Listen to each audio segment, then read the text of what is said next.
आज बानाबो घरोया मशला दिए खूबी टेस्टी निरामिष सोयाबिन आलुर तरकारी। एमनई टेस्टी हबे जाते भात रुटी परोटा लुचि सोयाबिन आलुर तरकारी पेछने दौड़बे। तो रान्नाटा किभाबे आमी करब तोमरा शुरू थेके शेष पर्यन्त देखते थाको। रान्नार शेषे कि भाजा मशलाटा आमी दिচ্ছি सेटाও तोमरा देखबे। तो ओई भाजा मशला देওয়ার कारणे এই রান্নার দ্বিগুণ টেস্ট বেড়ে যায়। तो রান্নাটা আমি কিভাবে করছি তোমরা দেখতে থাকো। এর মধ্যে আছে মাঝারি সাইজের 4টে আলু। সোয়াবিনের সাইজগুলো বড় বড়, ওই জন্য ওই হিসেবেই আলুর সাইজটাও বড় বড় এইভাবে রেখেছি। আর নিয়েছি মশলার মধ্যে লঙ্কা, 4টে লঙ্কা আদার সঙ্গে 1 চামচ জিরের সঙ্গে বেটে নেব। আর টমেটো দুটো পেস্ট করে নেব। আর 2 চামচ দই আছে, 10-12টা কাজু আর কসুরি মেথি, আরো কিছু আছে। তো রান্না করতে করতে তোমাদের দেখাবো। তো আমার রান্নাটা শুরু করছি, তোমরা দেখো। আলুগুলো সেদ্ধ হয়ে গেছে, একটা সিটি দিয়ে নামিয়ে নিয়েছি সঙ্গে সঙ্গে, আর জল থেকে ছেঁকে রেখেছি। সেদ্ধ আলুগুলো ভেজে নেব।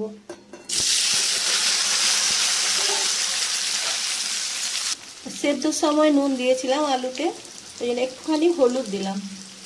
আলুগুলো লাল করে ভেজে নেব। আলুগুলো সেদ্ধ করে করলে খেতে ভালো লাগে। খুব সেদ্ধও করে নিই, একটুখানি সেদ্ধ হয়েছে। তো ভাজতে ভাজতে এগুলো সেদ্ধ হয়ে যাবে। আলুগুলো লাল করে ভেজে নেব। আলুগুলো ভাজা হয়ে গেছে, তার সঙ্গে সেদ্ধও হয়ে গেছে। তো আলুগুলোকে এবার নামিয়ে নেব।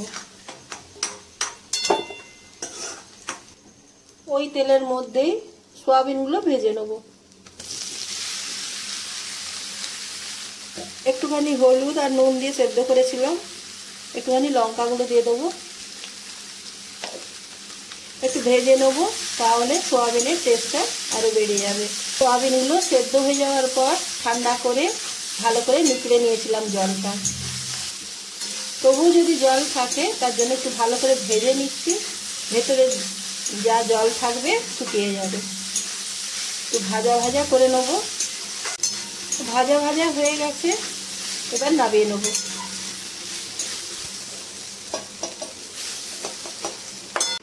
এবার কড়ার মধ্যে পরিমাণ মতো তেল দিয়ে দেবো। একটা শুকনো লঙ্কা ফোড়ন, তার তেজপাতা, একটুখানি হিং দিয়ে দেবো।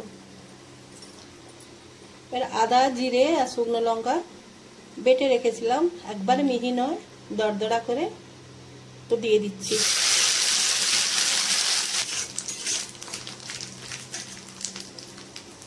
কালারটা ভালো আসার জন্য ওই তেলের মধ্যেই কাশ্মীরি লাল লঙ্কা গুঁড়ো দিয়ে দেবো। এটা ঝাল নয়, রঙের জন্য। 1/2 চামচের মতন হলুদ গুঁড়ো। একটু নেড়ে নেব। এর মধ্যে টমেটো বাটাটা দিয়ে দেবো।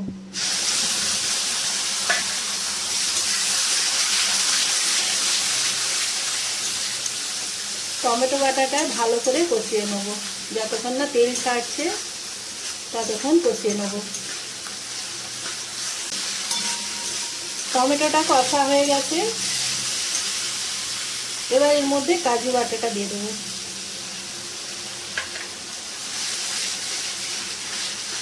ভালো করে কষিয়ে নেব। কাজু বাটাও কষা হয়ে গেছে, তেল ছেড়ে এসেছে। এর মধ্যে 2 চামচ দই দিয়ে দেবো। গ্যাসটা কমিয়ে দেবো, নাহলে দইটা ফেটে যাবে। ভালো করে নাড়িয়ে নিয়ে কষিয়ে নেব। দইটা ভালোভাবে মিশে গেছে। এর মধ্যে একটুখানি নুন, একটুখানি চিনি। নিরামিষ রান্নাতে একটু মিষ্টি দিলে ভালো লাগে। তো দই দিয়েছি, ওই জন্য একটুখানি মিষ্টি দিলাম, টেস্টটা ভালো হওয়ার জন্য। এবার দেবো 1 চামচ কসুরি মেথি।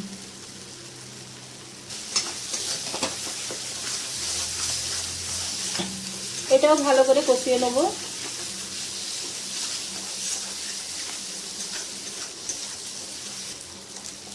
আর দেবো গরম মশলা গুঁড়ো, একটুখানি 1/2 চামচের মতো।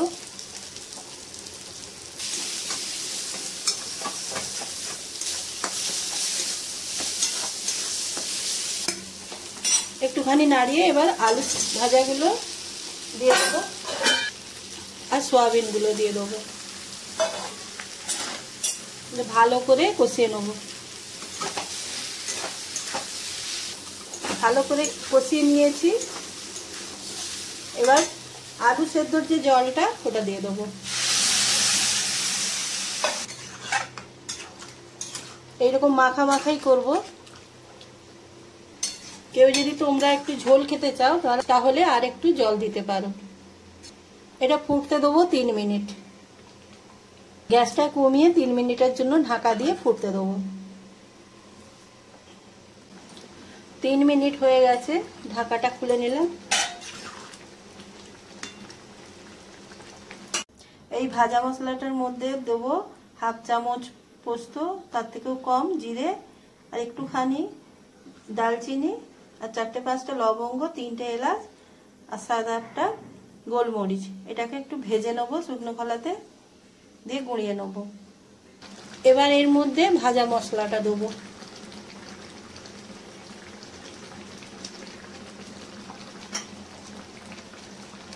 দুটো চেরা কাঁচা লঙ্কা, কিছু ধনেপাতা কুচনো।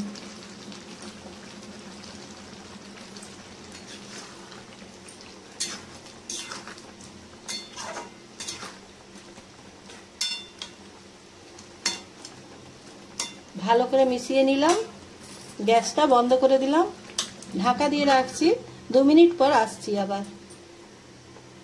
2 মিনিট পর ঢাকাটা খুলে দেখছি, দেখো কত সুন্দর লাগছে, কালারটা কত সুন্দর এসেছে।